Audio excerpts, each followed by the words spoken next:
Bus కూడా రావడం లేదని.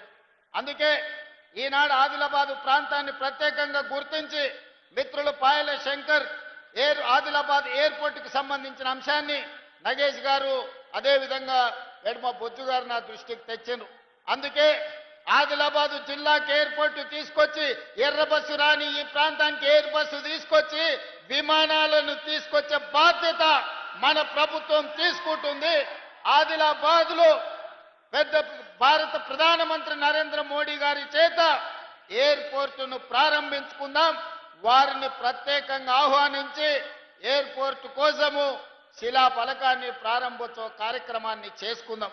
ఒక్క ఎయిర్పోర్ట్ ఉంటే మన ప్రాంతం అభివృద్ధికి పూర్తి స్థాయిలో అనుమతులు రావు. అందుకే ఈ ప్రాంతంలో తెలంగాణ రాష్ట్రంలోనే అతి పెద్ద పారిశ్రామిక వాడను ఆదిలాబాదులో చేసుకుందాం. ఇన్ఛార్జ్ మంత్రి గారికి నేను చెప్పిన ఒక 10,000 ఎకరాల భూమిని ఆదిలాబాదులో సేకరించండి.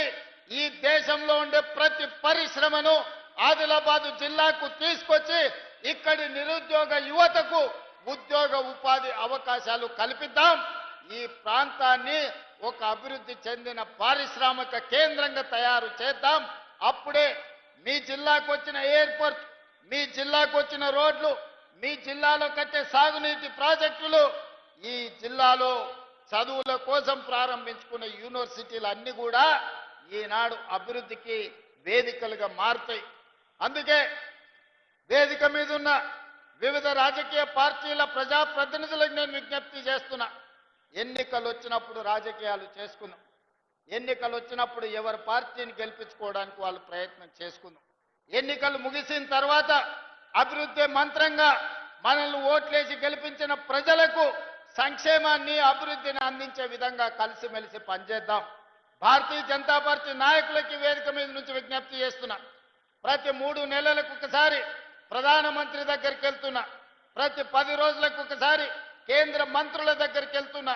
ఢిల్లీ నుంచి రావాల్సిన అనుమతులు, తేవాల్సిన నిధుల కోసం కేంద్ర ప్రభుత్వంలో ఉన్న పెద్దల్ని మేమెట్లయితే కలుస్తున్నామో రాష్ట్ర ప్రభుత్వానికి కాంగ్రెస్ పార్టీ మేమందరం బాధ్యత వహిస్తుండొచ్చు.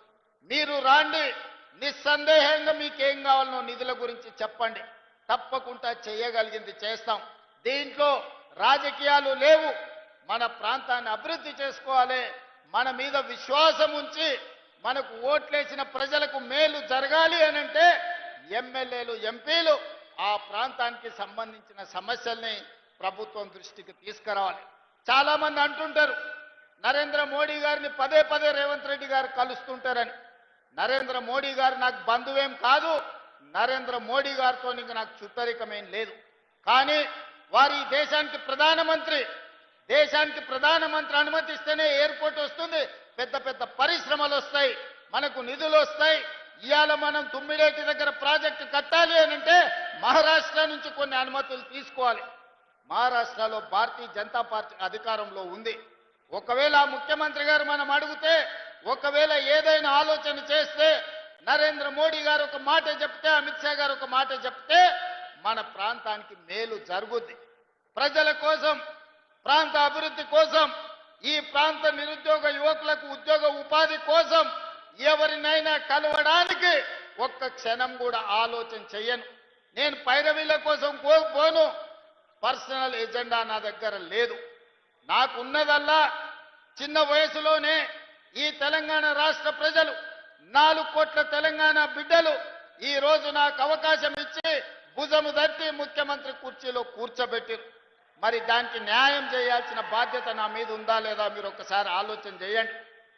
ఎవరిని కలిసినా, నేను వెళ్ళినప్పుడు బీజేపీ ఎంపీలు కూడా ఉన్నారు. నేను వెళ్ళేటప్పుడు నా సహచర మంత్రులను కూడా తీసుకెళ్తున్నా. ప్రధానమంత్రి గారికి ఇవ్వాల్సిన గౌరవం ఇచ్చినాం, అడగాల్సిన అనుమతులు అడిగినాం. ఇవాళ తెచ్చుకోవాల్సిన కొన్ని తెచ్చుకున్నాం. ఇవాళ వరంగల్లో ఎయిర్పోర్ట్ వచ్చింది. ఇవాళ మనకు ఆదిలాబాద్ ఎయిర్పోర్ట్ మంజూరు చేస్తామని చెప్పిండ్రు. ఇవన్నీ మనం అడగకుండా వస్తాయా? 10 సంవత్సరాలు వాళ్ళు అడగలేదు. పెద్దలు చెప్పిండ్రు అడగంది అమ్మాయినా పెట్టదని. కేంద్ర ప్రభుత్వానికి ఎట్లా తెలుస్తుంది మనకేం సమస్య ఉందో, ఆ సమస్య ఏ విధంగా పరిష్కారం అవుతుందో? అందుకే ఆ సమస్యల్ని మనం నివేదికల ద్వారా కేంద్ర ప్రభుత్వానికి అందించడం ద్వారా కేంద్రం నుంచి తెచ్చుకోవాల్సిన మంజూరీలు తెచ్చుకోవడం ద్వారా మన ప్రాంతాన్ని అభివృద్ధి చేసుకుందాం. దానికి సంపూర్ణంగా మీరు సహకరించాల్సిందిగా నేను కోరుకుంటున్నా. 10 సంవత్సరాలు ఏలిన వాళ్ళు ఈ ఆలోచన చేయకపోవడం వల్లనే తెలంగాణ